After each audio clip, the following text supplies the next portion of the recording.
Ave María Purísima. Sin pecado concebida. En el nombre del Padre, del Hijo y del Espíritu Santo. Amén.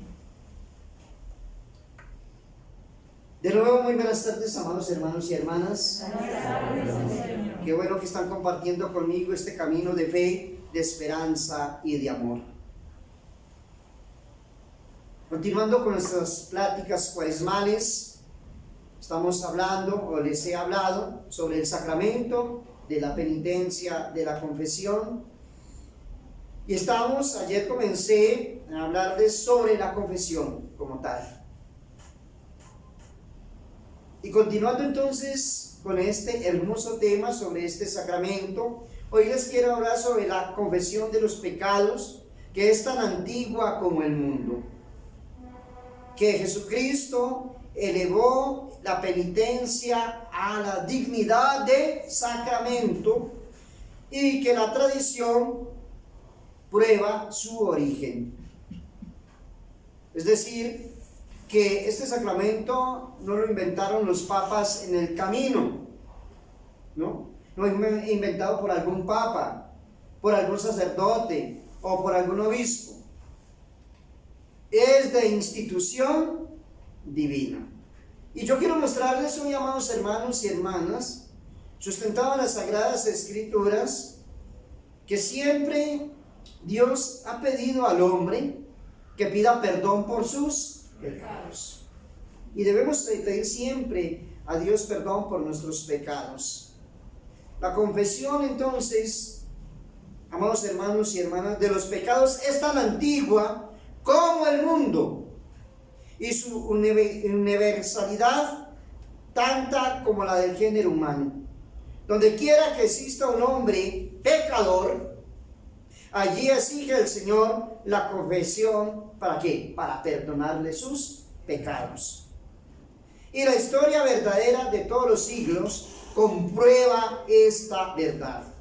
En todo tiempo, para confusión y vergüenza de los impíos modernos, fue exigida por Dios a los pecadores la confesión de sus culpas.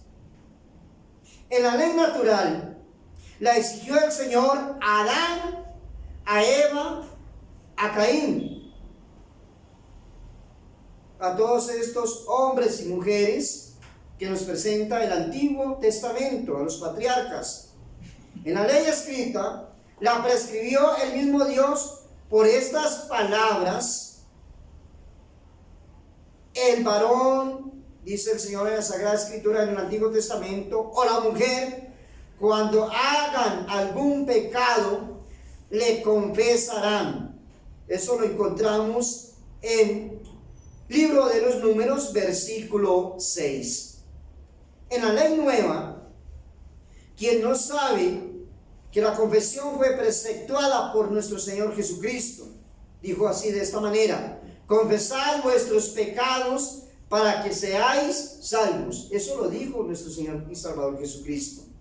Dijo el apóstol Santiago, y así viene verificándose hasta el día de hoy en la Iglesia Católica. Esto lo dijo fue el apóstol Santiago en su carta cuando dice: confesad vuestros pecados para que seáis salvos, para que seáis salvos. Ahora trasladémonos al paraíso, y allí, a raíz de la primera culpa, encontraremos el hecho histórico de la primera confesión. ¿Qué fue lo que le dijo el Señor a Adán y Eva? ¿Cuál fue el precepto que les dio? No comeréis de ese árbol. Ese fue el precepto, y yo lo explicaba en estos días, y ellos tenían que cumplir ese precepto. ¿Qué hicieron Adán y Eva? Pues desobedecieron ese precepto. Entonces, el pecado de Adán y Eva fue la desobediencia. Desobedecieron. Adán fue el primer penitente, y Dios quiso que se arrepintiera y confesara su pecado. ¿De qué manera? Ni aún dice, mientes le pasaba a Adán hacerlo, mas el Señor, amoroso y compadecido, fue en busca suya y le citó a la que le confesara humildemente diciéndole: Dios fue el que lo buscó. Adán, ¿dónde estás?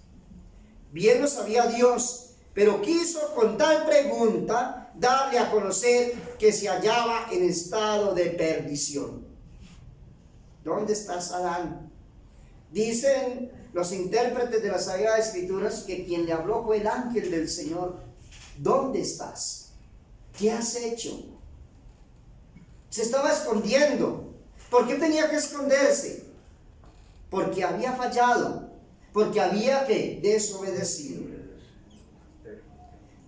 Quiso que reconociera su falta, que llenara su corazón de amargura por haberla cometido. Quiso que la confesara para obtener el perdón y restituirle su amistad.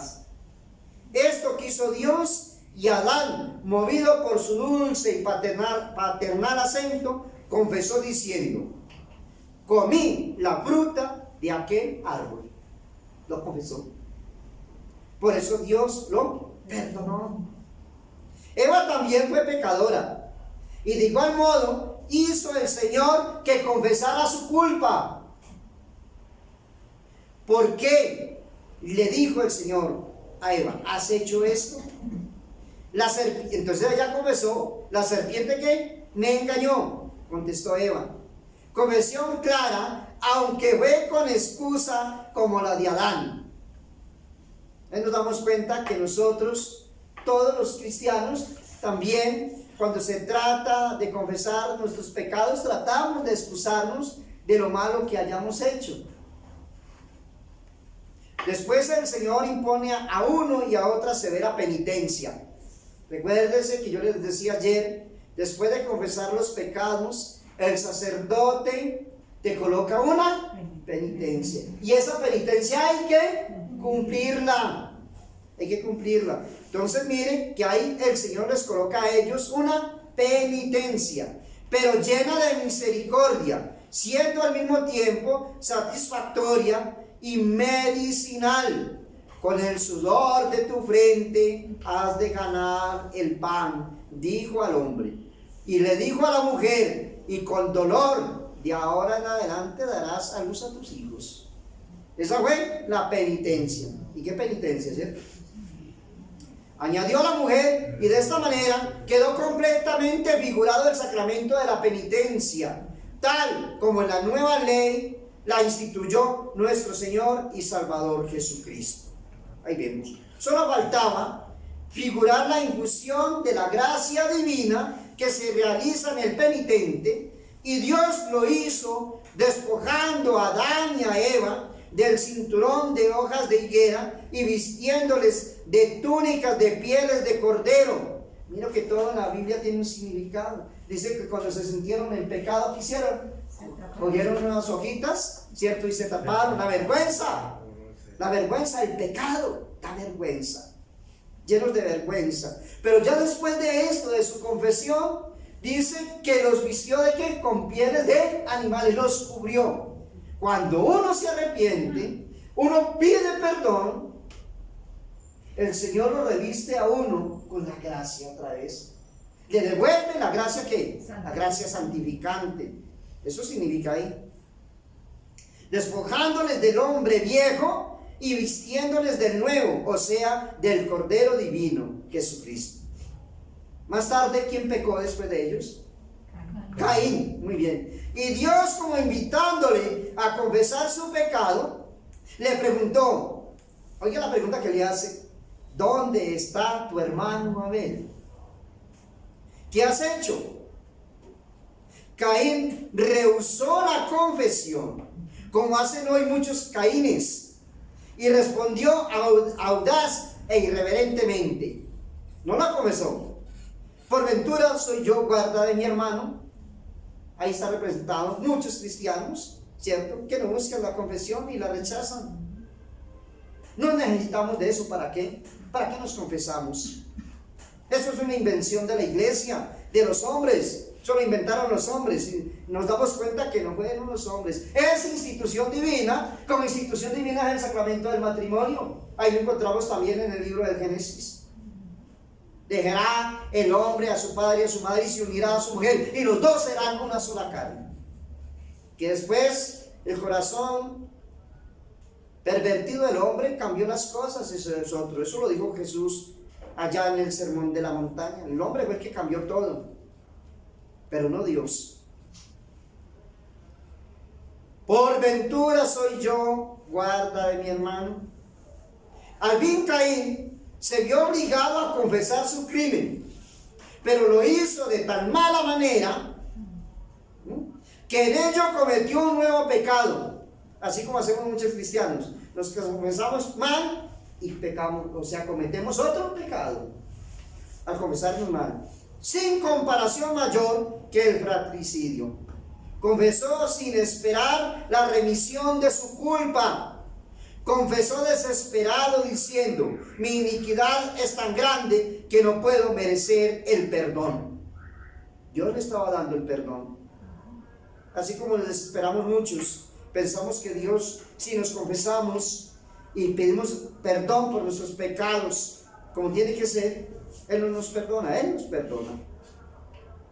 Confesó injuriando con su desconfianza la bondad de Dios, cuya misericordia no tiene límites. ¿Cuántos cristianos en nuestros días ultrajan a la majestad divina en el mismo sacramento de la penitencia? Oigamos, amados hermanos, nos dice el padre Ojea, Santiago Ojea. Oiga lo que nos dice en este tratado sobre el sacramento de la penitencia. Y dice él: oigamos sobre este particular al gran Belarmino, santo de la iglesia, San Belarmino. Nosotros, dice, vemos la primera figura de la confesión en los capítulos 3 y 4 del libro del Génesis, donde se nos enseña que Dios exigió una confesión del pecado a Adán y Eva y después a Caín. Según estos pasajes de la Escritura, la confesión ha sido exigida no solo con el corazón, sino también con la boca. No solo en general, sino también en particular. No solo ante Dios, sino también ante su ministro. Porque la pregunta fue hecha por un ángel en figura humana a Adán y a Eva y a Caín.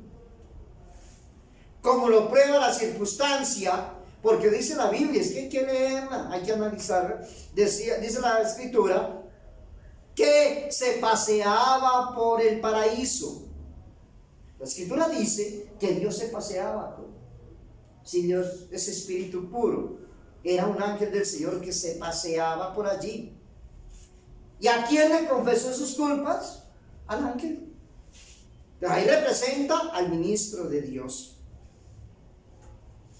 Por lo dicho, entonces, comprendemos, dice San Belarmino, que hay una gran semejanza entre esta confesión y la que al presente se hace al sacerdote, que es también ángel del Señor, según Malaquías capítulo 11. De modo que no sin razón se ha llamado a una de estas confesiones la figura de la otra.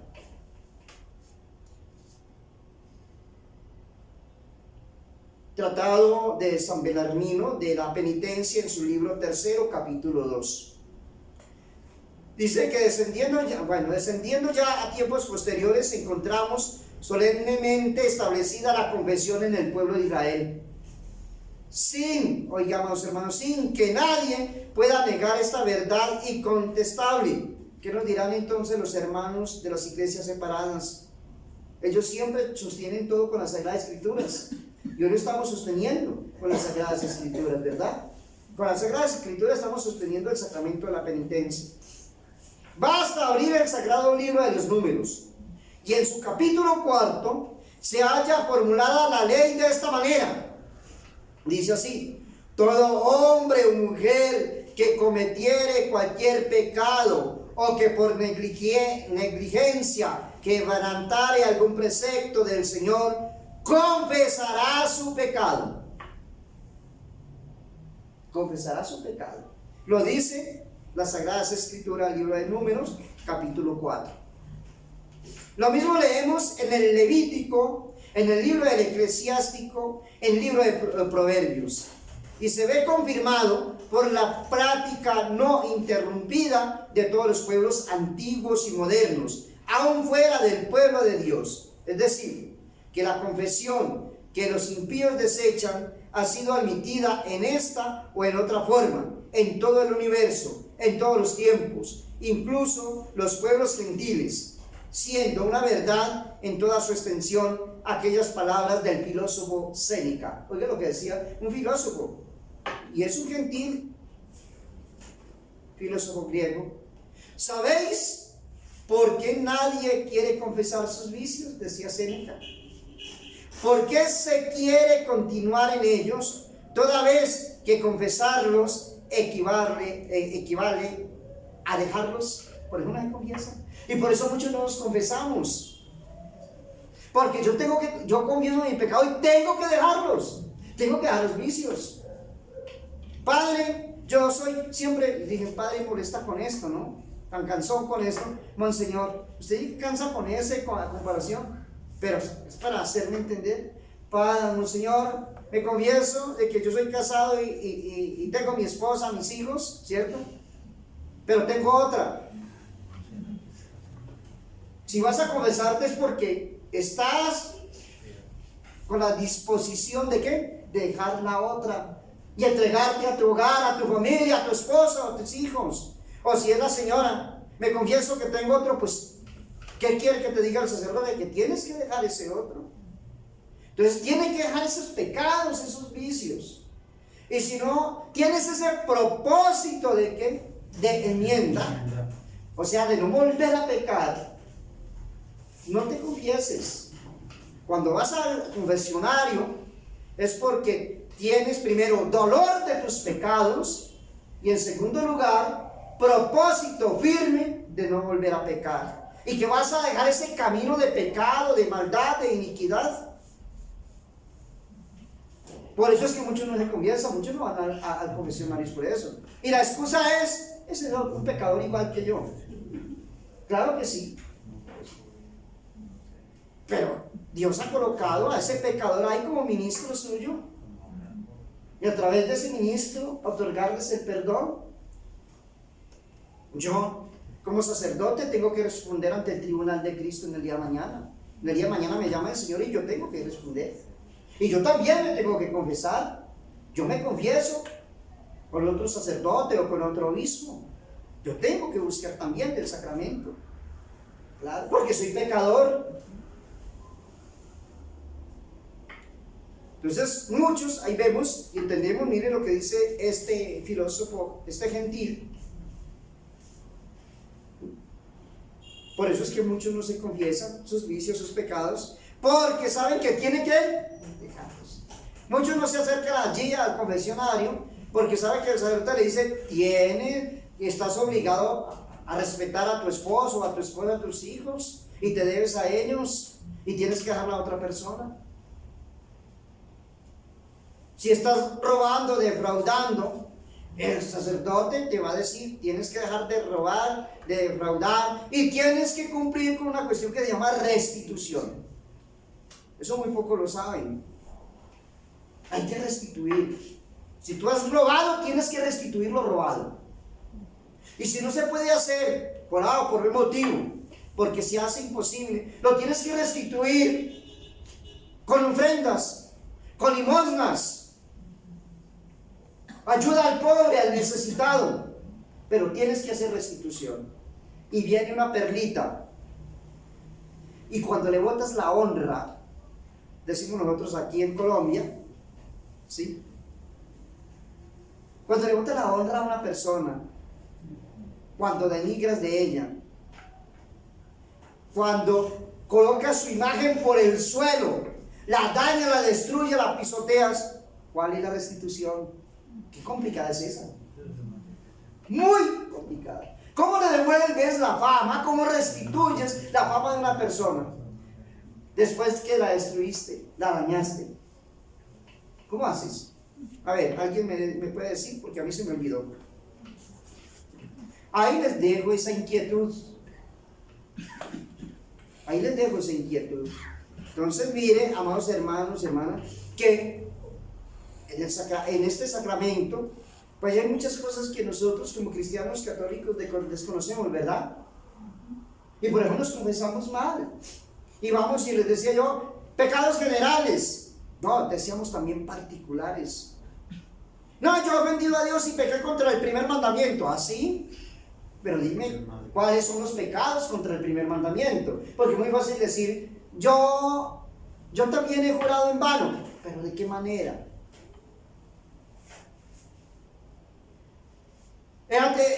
Contra el tercer mandamiento de la ley de Dios, santificar las fiestas. Eso es un tema general. No, pero hay que ser preciso. Y también, ¿cuánto tiempo? No es lo mismo una persona que lleva como confesándose periódicamente, ¿cierto?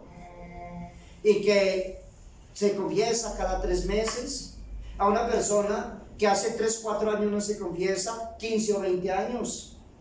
No es lo mismo.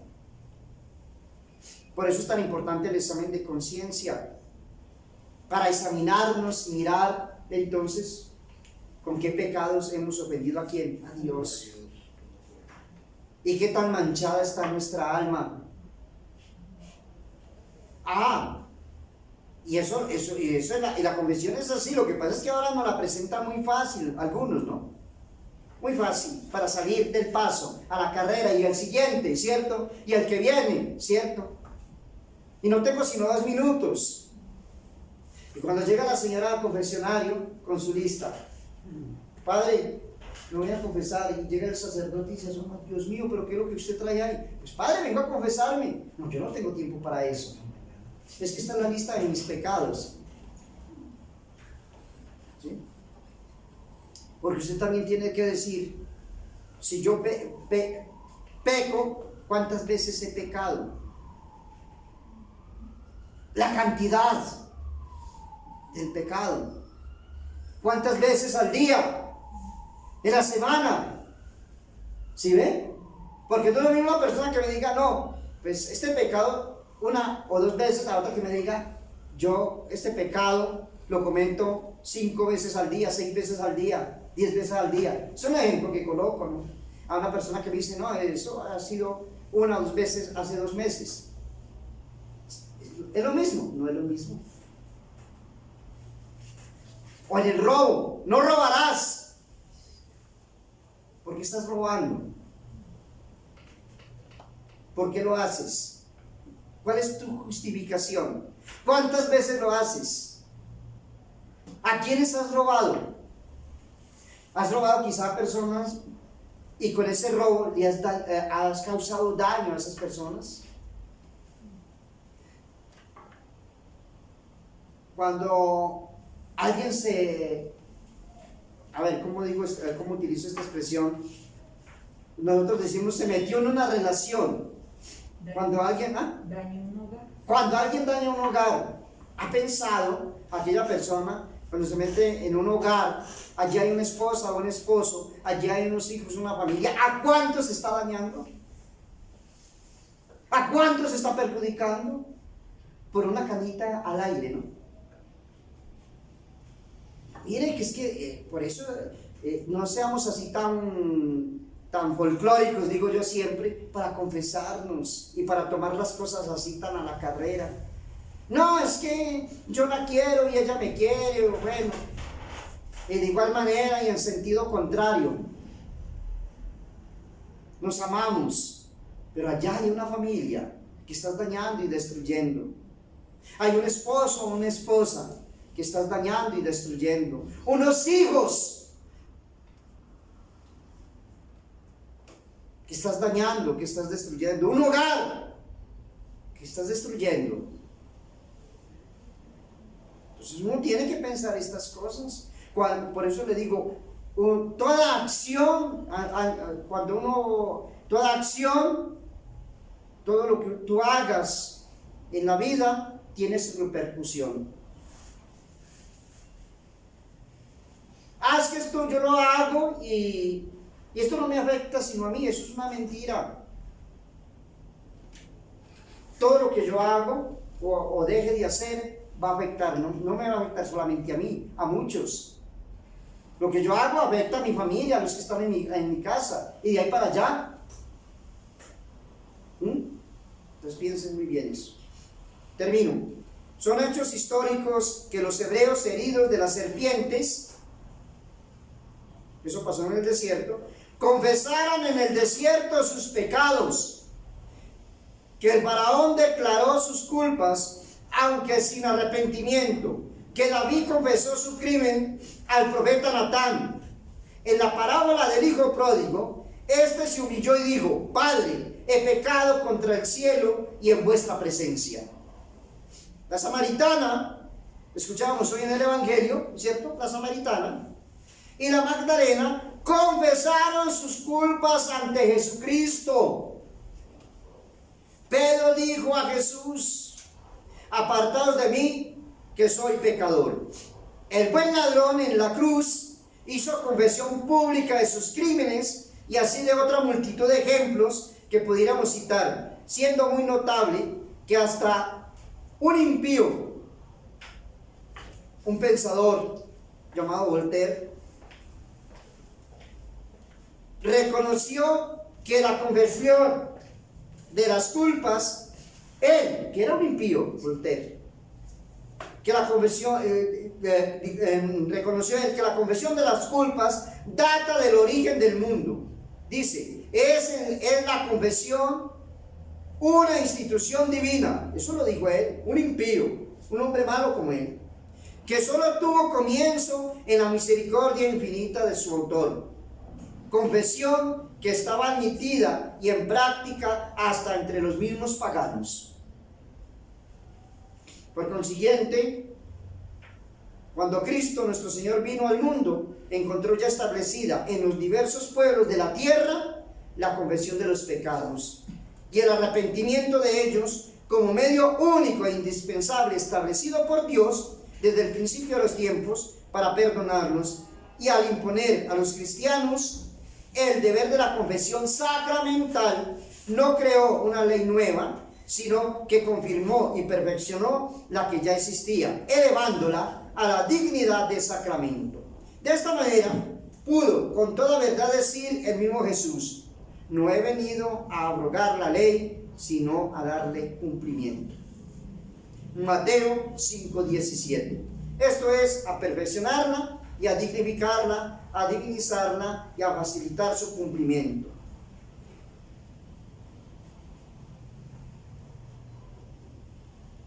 En las próximas prácticas cuaresmales continuaré entonces hablándoles sobre la institución divina de la confesión sacramental y sustentada por las Sagradas Escrituras.